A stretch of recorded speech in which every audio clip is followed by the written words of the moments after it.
Alright, stand over to me here. Hello YouTube, this is Kenneth Keller, and this is HandMade Haven, and we got a special, I got a cameraman today, so say hi Peter. This is my cameraman today. Hi, Peter. Hello Peter. And hello YouTube. Alright, today's project is, well, the history of video gaming, the history of console gaming, told through a wall. I have a lot of arcade games that I like to play, but I also enjoy the old consoles. I really liked them. I used to have them sitting down working, but I kind of ran out of room, and I decided it would be better to display them as an art piece. So we got everything up here mounted on the wall, and I went ahead and we got all of our specs for each system.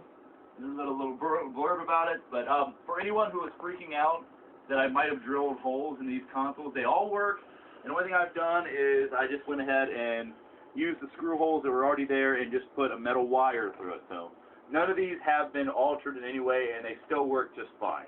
So I just didn't want to have any horrible comments out there. So we start with our 2600 up here. Now everyone can pull up videos on the internet on when these were built, all the info about them. If you don't know what an Atari is, you probably wouldn't even be watching this video anyways. So I guess I will give more info on how I came across these, because one of the points of this show was to get everything as cheaply as possible and use a lot of found stuff. So none of these have actually been bought from eBay or any collectors or anything. All these came from donations, garage sales, thrift stores, and such. This one came from someone's garage.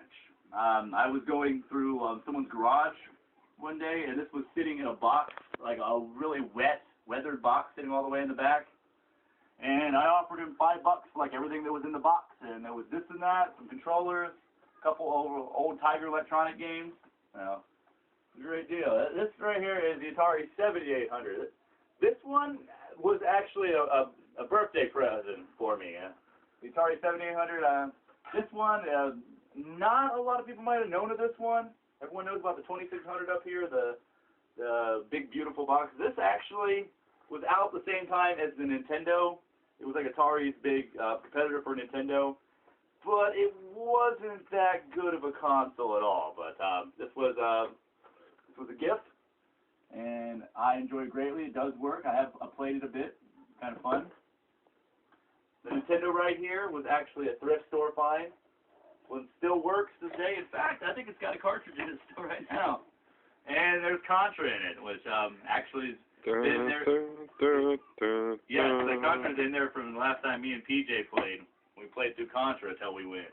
So we won that one. That was great. I'd never beaten Contra until then.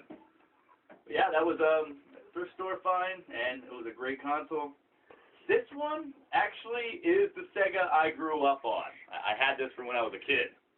This is the Model 1 Sega. I didn't grow up exactly in a very rich household, so this was about like the most expensive thing that came into the house. Which was sad because when I got this, it had to go back to the shop. It was a Christmas gift, and it didn't work when I got it, so it had to go back to the store, so I didn't even get to play it right away. Up to the Super Nintendo, this was another, this was actually, wasn't a regular thrift store, this was a Goodwill, which I consider Goodwill like the Walmart of thrift stores. They kind of charge you regular prices, but everyone knows about, Super Nintendo. I don't have to talk much about that.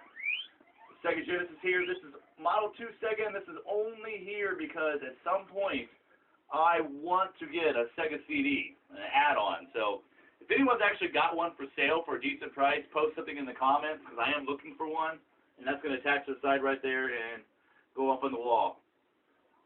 The Sega Saturn, this was, someone knew I was collecting consoles and things of the sort. This was, they offered to sell it to me. Now, this is a really messed up one. To make this work, you have to push down right here to make the disc spin. So what I had was I actually took a piece of duct tape and a bottle cap, like a cap of a water bottle, sat it on there, and then I had a brick, just a big old red brick sitting on top of it to make the disc spin. But I enjoyed it. Had a lot of fun playing the games on that. Nintendo 64, I did not have or play one of these for the longest time. I didn't know much about it. I had chosen to go with Sega all the way through the console wars, so I didn't really get a chance to play a lot of Nintendo stuff till later. I knew about Super Mario 64 and I knew how awesome it was, but I was still defending Sega tooth and nail, so I refused to admit how good it was. So I didn't actually even get to play this until I had met my wife and we'd gotten married, and she brought this with her. She had this sitting around, and that is a pretty powerful PlayStation. I put more hours and more time into this PlayStation right here than I think any friggin' console. This one actually, there used to be a PlayStation magazine, and I actually still have the little stickers from there. This was a great, great console. I loved it. I still have lots of games for this. I still play games for this, and what do you know, Rayman is sitting right inside of that. I enjoyed the crap out of that game. Some of my favorite games to ever exist came out on this console, and really never even got a sequel anywhere outside of this console. Dreamcast, I feel so bad for the Dreamcast. There were some great games for Dreamcast. I really loved the games for Dreamcast, but what do you know, it was competing against this guy right here, and this guy had something the Dreamcast never had, a DVD player. And you know what, from what I've heard, it was more expensive to buy a DVD player in Japan than it was to buy a PlayStation 2. So everyone bought a PlayStation 2 so they could have a DVD player.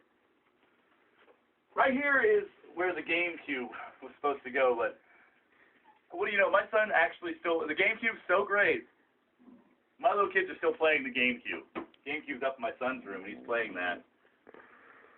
And one little side note, this is the wall of handheld gaming.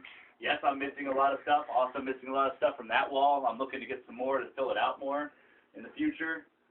But this is kind of quick. We started with the Mattel little LED light games.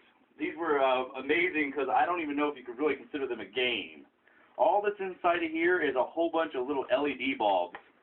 And when you would hit different things on here, it would make different bulbs light up. This is more likened to a calculator than an actual gaming system. But I think it's very neat to have it up here because it kind of shows that off.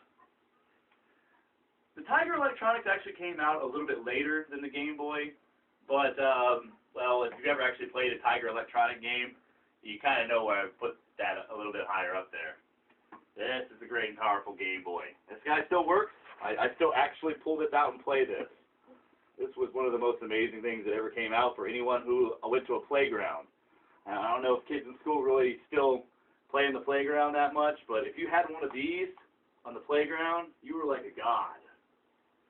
And I was always sticking in with Sega, so of course I had a Game Gear. I still like the Game Gear. This was a gift years later. When I was a kid, I had a black Game Gear. This was a special edition one that they released later. My wife got it for me as a gift. I can't remember what year. The Game Boy Advance here, this is actually the Game Boy Advance I used. Still got batteries in it, still works. This is the Game Boy Advance that I had for like the longest time. Still works to this day. These things are amazing. I think of all the handheld consoles, the Game Boy Advance is my favorite of all time. And then we ended with the DS, because essentially there is no handheld consoles anymore. What I should do is just put a tack here and just hang a cell phone, because that's where handheld gaming has gone. And this is the last one. I didn't enjoy it as much as some of the other ones, but I did kind of like the whole thing they were going with the touchscreen thing. But yeah, that's the gaming wall here.